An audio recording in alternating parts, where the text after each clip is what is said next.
चलो विद्यार्थी मित्रों, बात करिए आगळ क व्याख्या आपो। एमां सौ प्रथम व्याख्या छे नियमित बहुकोण। नियमित बहुकोण तो नियमित एटले शुं? तो आपणे वात करीए नियमित एटले केवुं मित्रों?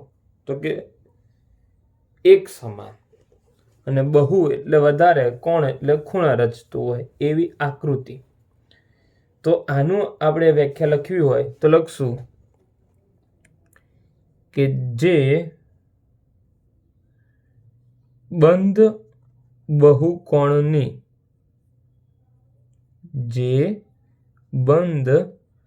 બહુકોણની બધી જ બાજુના માપ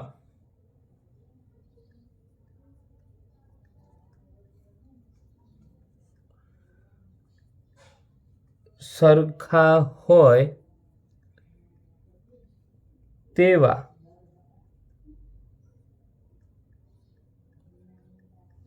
बहुकोणने શું કહેશું? નિયમિત बहुकोण કહે છે। ઓકે, નંબર 2 ક્ષેત્રફળ। ક્ષેત્રફળ તો મિત્રો તમે જાણતા જ હશો, ધોરણ 5 થી તમારી સાથે જોડાયેલું છે। ક્ષેત્રફળ એટલે શું? તો કે કોઈ પણ બંધ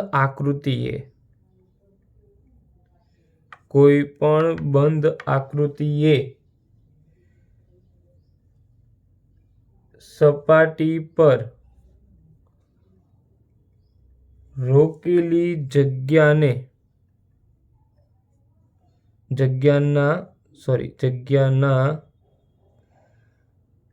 માપને શું કહેશું મિત્રો? આપણે ક્ષેત્રફળ કહે છે। અને ત્રીજું છે મિત્રો શુદ્ધ અપૂર્ણાંક। હવે તમને અપૂર્ણાંક વિશે જાણતા હશો। અપૂર્ણાંક એટલે શું? જેમાં શું હોય? અંશ અને છેદ હોય એને આપણે શું કહેશું? અપૂર્ણાંક। હવે એમાં પણ 3 અપૂર્ણાંક છે, શુદ્ધ, અશુદ્ધ અને મિશ્ર। તો એમાં શુદ્ધ અપૂર્ણાંક કોને કહેશું? તો કે જે અપૂર્ણાંકમાં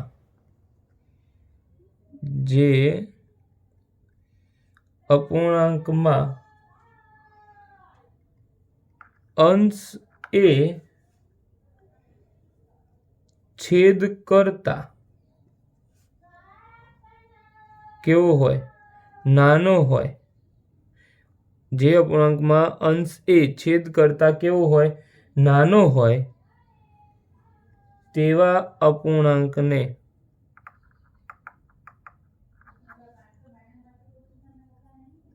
શુદ્ધ અપૂર્ણાંક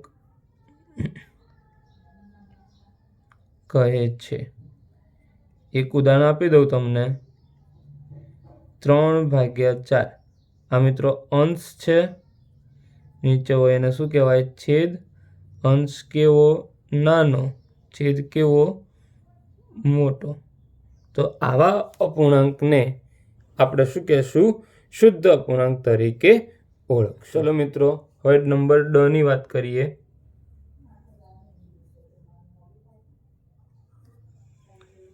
8/2 ના સમછેદી અપૂર્ણાંક લખો। સમ એટલે સમાન અને છેદી એટલે છેદ સમાન હોય એવો અપૂર્ણાંક લખવાનો છે। 8/2 ના સમછેદી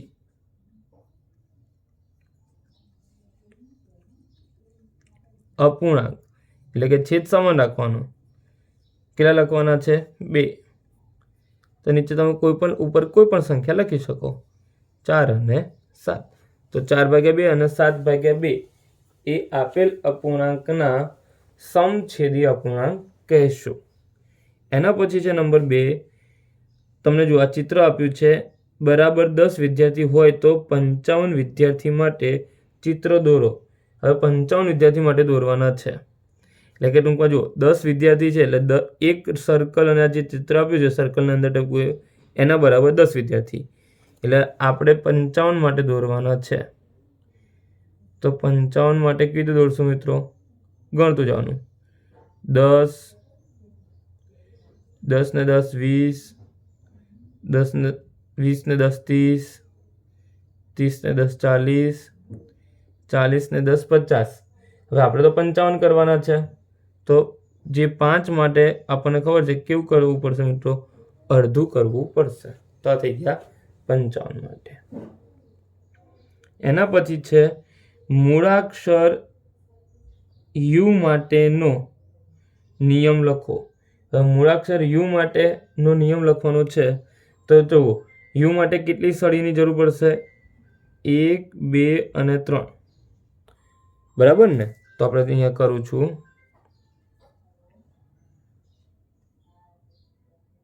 આપણો યુ નોર્મલ આવો હોય છે, પણ સળી માટે તો કેટલી સળી જરૂર પડે?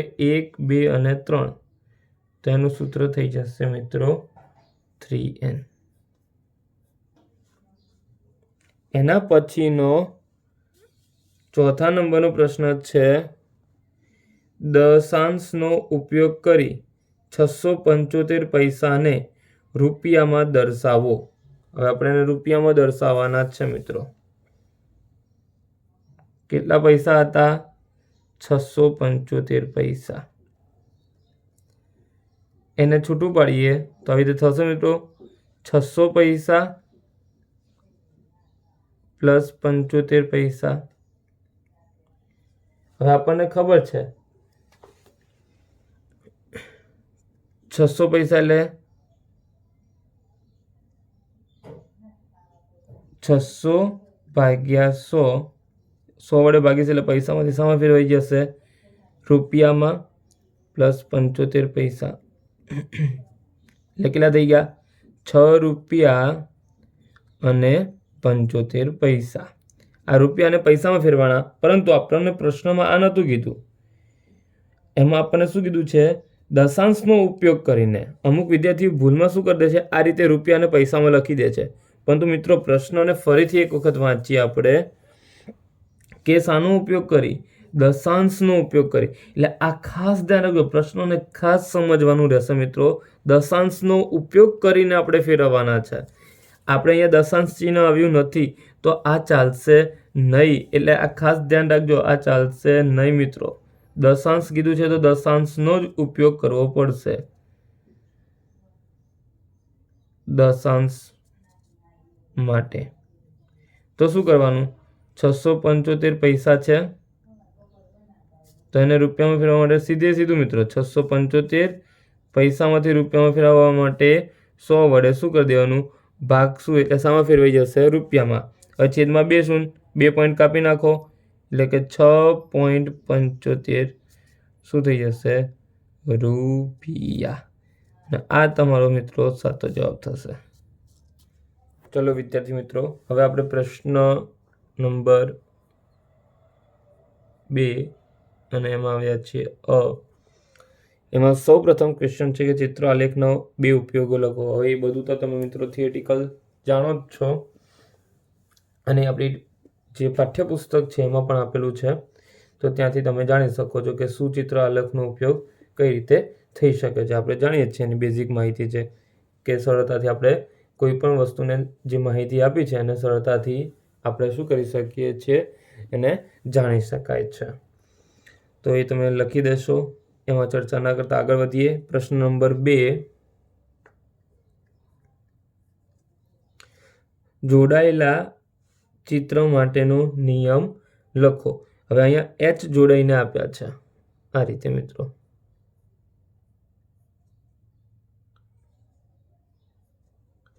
અહીંયા આપણને H જોડીને આપેલા છે. તો એના માટેનો આપણે શું કરવાનું છે? નિયમ લખવાનો છે. તો H માટેનો નિયમ છે કે એક H માટે તો કેટલી સળી જોશે?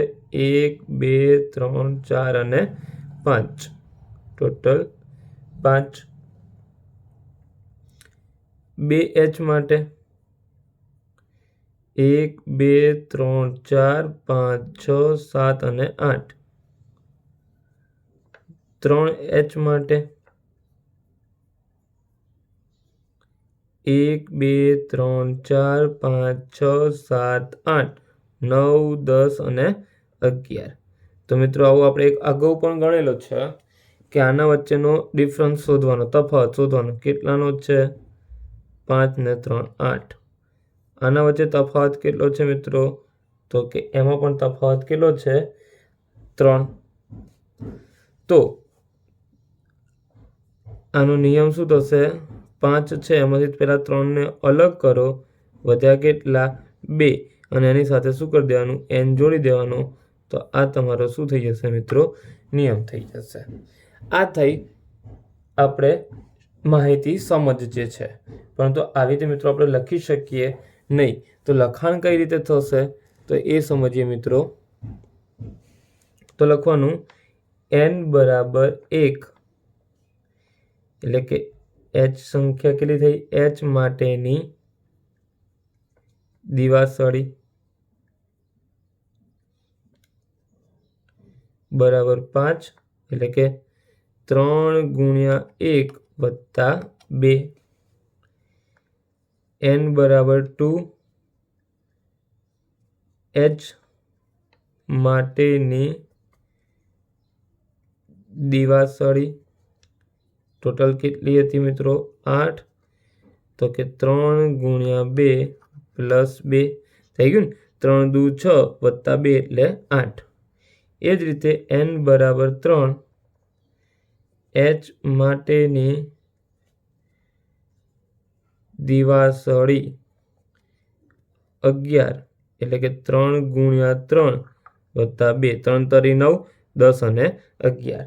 તો હવે આપણે એ રીતે એનો નિયમ બનાવવો હોય તો આપણે શું થશે અહીંયા કે 3 ગુણ્યા h ની સંખ્યા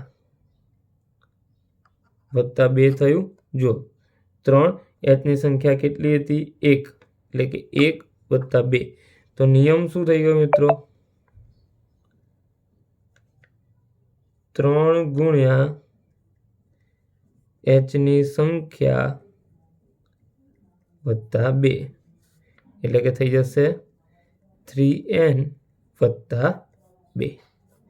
આ આપણો શું થઈ ગયો? જવાબ. ત્રીજા પ્રશ્નની વાત કરીએ. શાળામાં વર્ષમાં કુલ 73 રજાઓ હોય છે. રજાઓ સિવાયના દિવસો અને કુલ દિવસોનો ગુણોત્તર શોધો. તો આપણે મિત્રો નંબર 3, શાળામાં કુલ રજાઓ. શાળામાં કુલ રજાઓ કેટલી મિત્રો? 73 રકમમાં આપ્યું છે. શાળામાં કુલ દિવસો કેટલા હશે? તો મિત્રો કુલ દિવસો કેટલા? શાળાના કુલ દિવસો કેટલા? 365. શાળાના કહો અથવા કુલ દિવસો કહો. અહીંયા મિત્રો શાળાના નહીં લખીએ, કુલ દિવસો જ લખીએ ને. તો કુલ દિવસો કેટલા? 365. હવે લખશું રજા સિવાયના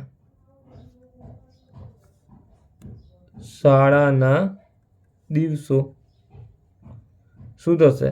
કુલ દિવસો 365, એમાંથી 73 શું કરી દેવાના મિત્રો? બાદ. 5 માંથી 3 જાય તો 2, 6 માંથી 7 જાય નહીં તો 6 ના 16, 16 માંથી 7 જશે તો કેટલા વધશે? 9. 10 કો લીધો, આગળ 3 ના કેટલા થઈ જશે? 2. તો એ દિવસો કેટલા હશે? 292.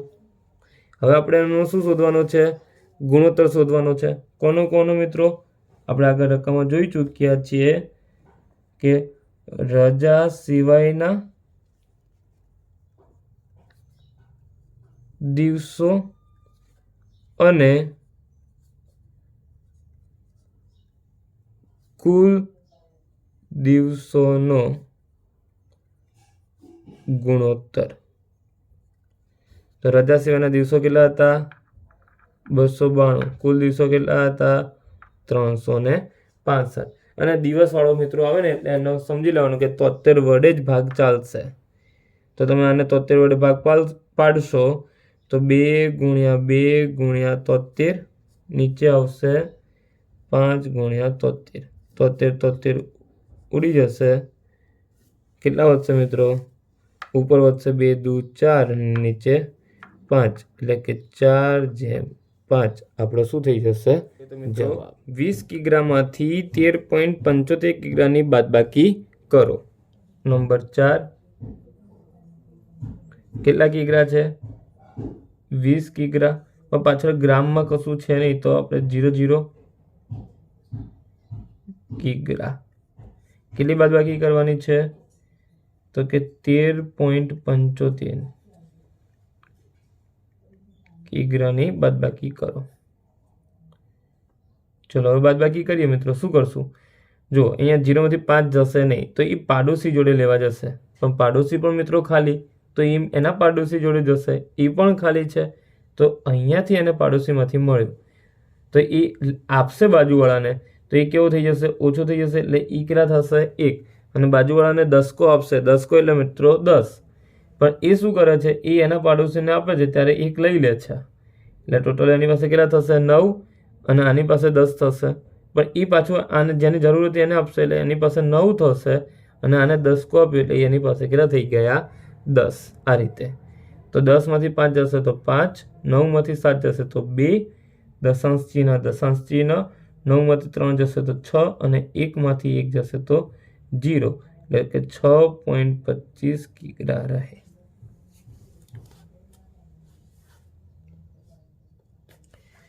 ચલો એના પછી વાત કરીએ મિત્રો 5મા પ્રશ્નની કે 42 લીટર અને જેમ 56 લીટર અને 84 કિગ્રા જેમ 112 કિગ્રા પ્રમાણમાં છે કે કેમ તે જણાવવાનું છે. તો નંબર 5ની વાત કરીએ. પહેલા છે 42 લીટર જેમ 56 લીટર અને બીજું છે 84 કિગ્રા જેમ 112 કિગ્રા. અહીંયા મિત્રો તમે જોઈ શકો છો કે એમના જે એકમો છે એ સમાન છે. તો આપણે હવે એમનો ગુણોત્તર લેશું 42/56. હજુ મિત્રો તમને ભાગ પાડતા આવડતું હોય ને તો તમારે ભાગ પાડવાના 42ના. નથી ફાવતું ડાયરેક્ટ તો આવી રીતે અવિભાજ્ય ભાગ પાડો અને ગણતરી કરો. ચલો અવિભાજ્ય 1 શીખવાડું છું. 2 21 2 ના ચાલે, કેટલા ચાલશે? 3 ચાલશે. 3 સીતા 21 અને 7 1. તો આ રીતે અવિભાજ્ય અવયવ પાડી અને તમે ઉડાડી શકો છો. નહીંતર મિત્રો ડાયરેક્ટ ઘડિયો બોલી દેવાનો અને ઘડિયાથી પણ તમે ડાયરેક્ટ કરી શકો છો. અહીંયા 56ના ભાગ પાડશું.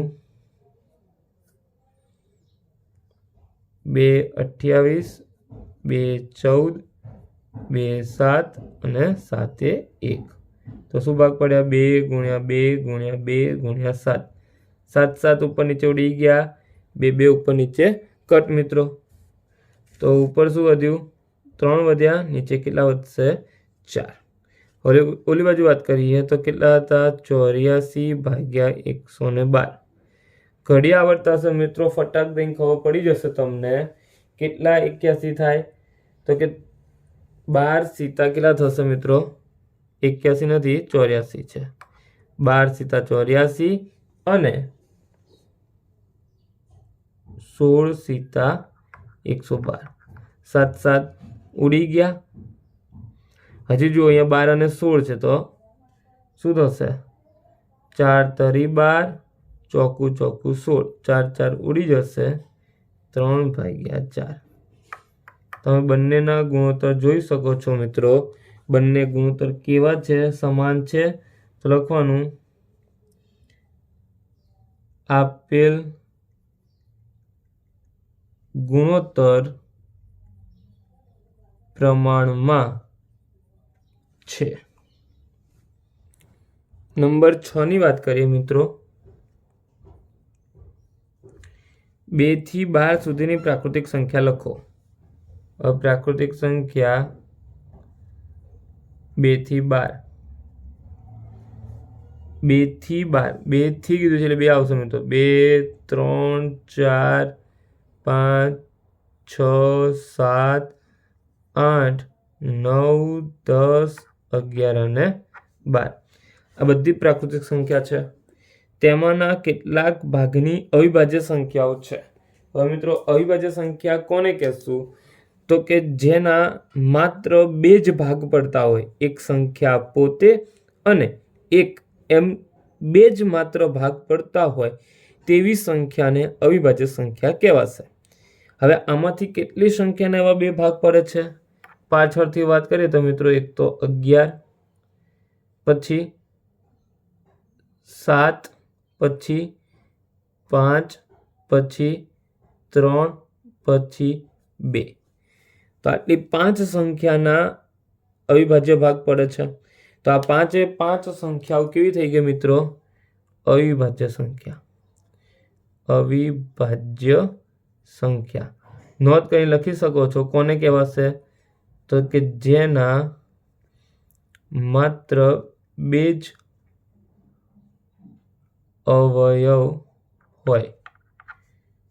કયા કયા? એક અને બીજી સંખ્યા પોતે. આમ 2 જ ભાગ પડતા હોય આવી તમામ સંખ્યાઓ અવિભાજ્ય સંખ્યા.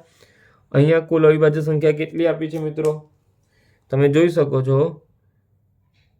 કુલ અવિભાજ્ય સંખ્યા કેટલી છે? 5. હવે એનો ગુણોત્તર શોધવો છે. તો કે ગુણોત્તર બરાબર 5/12.